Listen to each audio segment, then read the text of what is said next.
शक्तियां वापस दिला सकता है माँ। या तो आप मेरे लिए मदद भेजेंगी या मैं इस शरीर को त्याग कर आपकी दुनिया में चला आऊंगा। चिंता क्यों करते हो ध्रुव? चिंता क्यों करते हो ध्रुव? चिंता क्यों करते हो ध्रुव? मैं तो हमेशा से तुम्हारे साथ हूँ। हमेशा से तुम्हारे साथ हूँ। हमेशा से तुम्हारे साथ। कौन है वहाँ?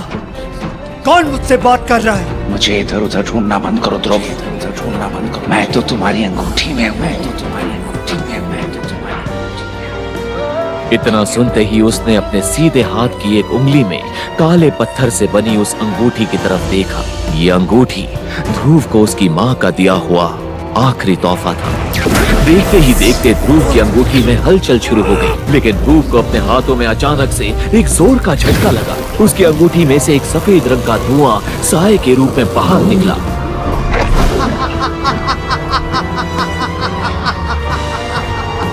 कौन हो तुम? और तुम मेरे अंगूठी में क्या कर रहे थे? जवाब दो! कल रात भी मैंने तुम्हें सपने में देखा था। कौन हो तुम? मैं कौन हूँ ये जानना तुम्हारे लिए जरूरी नहीं है ध्रुव। हाँ, लेकिन इतना जान लो, मेरे पास तुम्हारे हर सवाल का जवाब है। मुझे तो तुम्हारा शुक्रिया अदा करना चाहिए ध्रुव कि तुमने 3 साल तक मुझे अपनी अंगूठी में संभाल के रखा। तो तुम पिछले 3 साल से मेरी अंगूठी में छिपकर बैठे हो। कहीं तुम्हारी वजह से मेरी शक्तियां कम तो नहीं हो रही है? क्योंकि जब से तुम इस अंगूठी में छिपकर बैठे हो, मेरी शक्तियां लगातार कम होती जा रही है। ध्रुव ने गुस्से में अपनी अंगूठी को निकाला और उसे दूर फेंक दिया। ध्रुव, ये गलती मत करो। जो होना था हो चुका। तुम नहीं जानते इस अंगूठी की अहमियत। तुम्हारा गुस्सा तुम्हें बहुत महंगा पड़ सकता है। ये तुम्हारी माँ की अंतिम निशानी है। क्या तुम इस निशानी को भी खो देना चाहते हो? इसका मतलब तुम मेरी माँ को जानते हो? हाँ, मैं तुम्हारी माँ को जानता हूँ। तो बताओ मुझे, उनकी मौत कैसे हुई? और सपने में जो तुमने मुझे चिट्ठी दी थी, उसमें लिखी सारी बातें सच थी? तुमने भले ही वो चिट्ठी सपने में पढ़ी, लेकिन उसमें लिखी सब बातें सच थी। तुम मेरी माँ को कैसे मिले? और उस चिट्ठी के पीछे की कहानी क्या है? अभी इन सब बातों को जानने का वक्त नहीं है ध्रुव। ये क्या बात हुई? अब बार बार जवाब देना टाल क्यों रहे हैं? अपनी माँ की मौत के बारे में जानने से ज्यादा जरूरी कुछ और है ध्रुव। क्या तुम नहीं चाहते कि लोग तुम्हारी फिर से इज्जत करें? क्या तुम नहीं चाहते कि तुम्हारी शक्ति का स्तर 3 से बढ़कर 9 सितारे तक पहुंच जाए? क्या तुम नहीं चाहते कि तुम इतने शक्तिशाली बनो कि तुम्हें फिर से एकलव्य कहा जाए? और सबसे बड़ी बात, 3 साल बाद तुम्हें अपने होने वाली मंगेतर लारा के साथ मुकाबला करना है, उसे हराना है। उसका नाम भी मत लो मेरे सामने। उसने सारे शहर, मेरे समाज और मेरे लोगों के सामने बाबा की इज्जत उछाली है और मुझे कमजोर समझ के रिश्ता भी तोड़ दिया। उसे एक दिन मैं उसकी सही जगह दिखा कर रहूंगा। तुम्हारे इस तरह गुस्सा करने से कुछ नहीं होने वाला ध्रुव। तो क्या करूं मैं? तुम वो करो जो मैं तुमसे कह रहा हूं।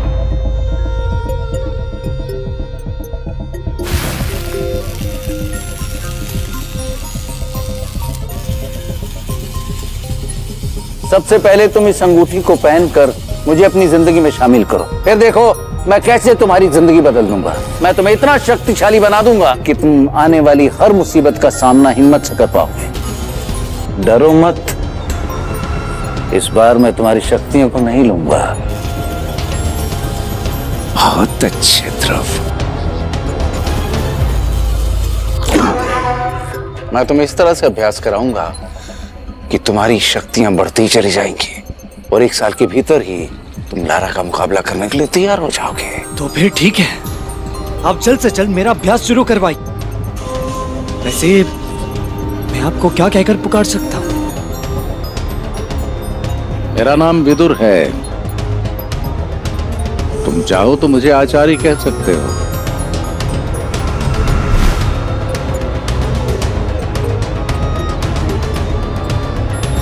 सबसे पहले मैं तुम्हें बेहद शक्तिशाली दवा बना कर दूंगा, जिसे अमृत धारा कहते हैं। उसे पीते ही तुम कठिन से कठिन अभ्यास के लिए तैयार हो जाओगे।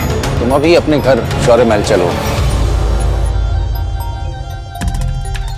माँ, मैं आपका सपना जरूर पूरा करूंगा। इस अंगूठी के जरिए मैं एकलव्य बनकर मैसेडोरिया का सुपर योद्धा बनूंगा।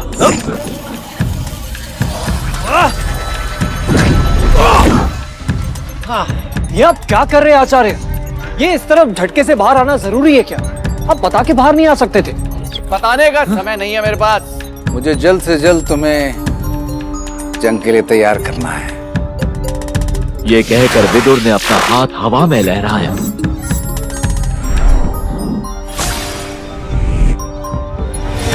ये लो, ये अमृत धारा है। इसे पीकर तुम जल्द से जल्द अभ्यास के लिए तैयार हो जाओगे। नहीं, ये मुझसे कोई छल तो नहीं कर रहा? क्या इसे सचमुच माँ ने भेजा है?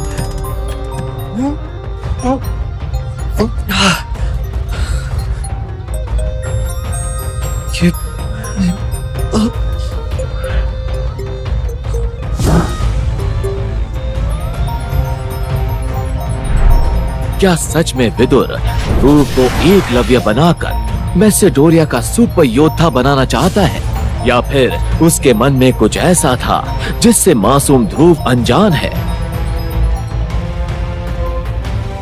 अगली सुबह जब ध्रुव उठा तो उसने अपने अंदर एक अलग ही तरह की ऊर्जा महसूस की।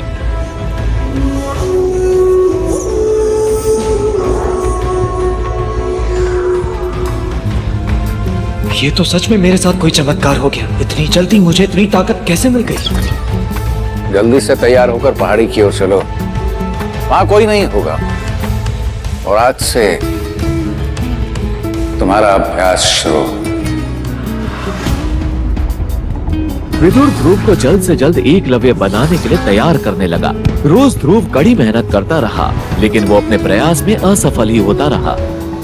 विदुर समझ चुका था कि उसे ध्रुव के साथ ऐसा कुछ करना होगा कि जल्द से जल्द उसकी शक्तियां उसे वापस मिल जाएं। जब ध्रुव विदुर के साथ पहाड़ी पर पहुंचा, विदुर ने ध्रुव को एक जादुई खंभे से बांध दिया। थोड़ी ही देर में विदुर के हाथों में एक कांटों से भरा चाबुक था और उस चाबुक से लगातार ध्रुव के शरीर पर वार होने लगे। और वो चाबुक तब तक ध्रुव के शरीर पर वार करता रहा जब तक कि वो बेहोश नहीं हो गया। थोड़ी देर बाद जब ध्रुव उठा तो विदुर ने उसे फिर से बोतल में रखी अमृत धारा पिलाई। ध्रुव को महसूस हुआ कि उसका शरीर अब पहले से ज्यादा शक्तिशाली हो गया है। यहाँ तक कि उसके शरीर पर चाबुक से हुए सारे छोटे निशान भी चले गए। ध्रुव अपने अंदर काफी ज्यादा ऊर्जा महसूस कर पा रहा था। आज के लिए इतना अभ्यास बहुत है, घर चलते हैं। ध्रुव वापस अपनी माँ की समाधि पर पहुंचा। आखिर आपने मेरी सुन ली माँ। विदुर के रूप में मेरे लिए मदद भेजी, लेकिन वो मुझसे ऐसी अभ्यास करवा रहे कि मुझे तो अब डर लगने लगा है। इस अभ्यास के दौरान कहीं मैं मर ना जाऊं। लेकिन मुझे आप पर यकीन है, आप जो भी मेरे साथ करेंगी सब अच्छा ही करेंगी। तुम कभी नहीं बदल सकते। जीते जी तो अपनी माँ के पल्लू में छुपते थे, और अब उनके मरने के बाद भी उनको चैन से रहने नहीं दे रहे। कितना दुख होता होगा ना तुम्हारी माँ को कि उन्होंने कितने कमजोर और लाचार बेटे को जन्म दिया है। लारा के तानों को सुनकर ध्रुव गुस्से से भर गया। उसने लारा पर हमला करने के बारे में सोचा। रुको ध्रुव, ऐसी गलती मत करो। तुम अभी लारा का सामना करने के लिए तैयार नहीं हो। ध्रुव को पीछे हटते देखकर लारा हंसने लगी। क्या हो गया ध्रुव? क्या तुम्हें डर लग रहा है कि अगर जोश में होश गवा बैठोगे तो कहीं बाद में पछताना ना पड़े?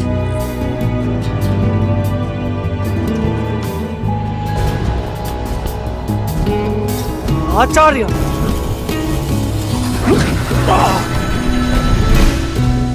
क्यों रोका आपने मुझे?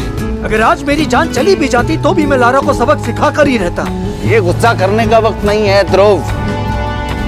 सही वक्त आने पर पहला बार तुम ही करोगे, लेकिन तब वक्त भी तुम्हारा होगा, जगह भी तुम्हारी होगी और फैसला भी तुम ही करोगे।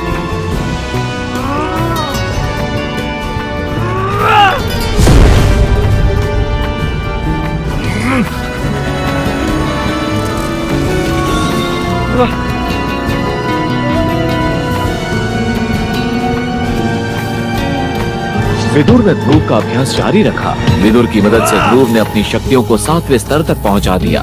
आगे बढ़ने के लिए उसे एक अलग तरह के अभ्यास की जरूरत थी, जिसके लिए ध्रुव को एक परीक्षा पास करनी थी। ध्रुव परीक्षा के मैदान में पहुंच गया। इस परीक्षा को युद्ध सेरेमनी के नाम से जाना जाता है। आज बाबा को उनका सम्मान मैं वापस दिलाऊंगा। मेरा ध्रुव एक सुपर योद्धा है। हे परमपिता, ध्रुव पर अपनी कृपा करना। जैसे ही ध्रुव ने अपना हाथ रखा, सब लोग हैरान रह गए। एक घोषणा हुई। ध्रुव का शानदार प्रदर्शन। 8 मास्टर। आगे की कहानी जानने के लिए देखिए अगला एपिसोड सिर्फ पॉकेट एफएम के यूट्यूब चैनल पर। और सुपर योद्धा के सारे एपिसोड्स को सुनने के लिए डिस्क्रिप्शन में दी लिंक से डाउनलोड करें पॉकेट एफएम ऐप।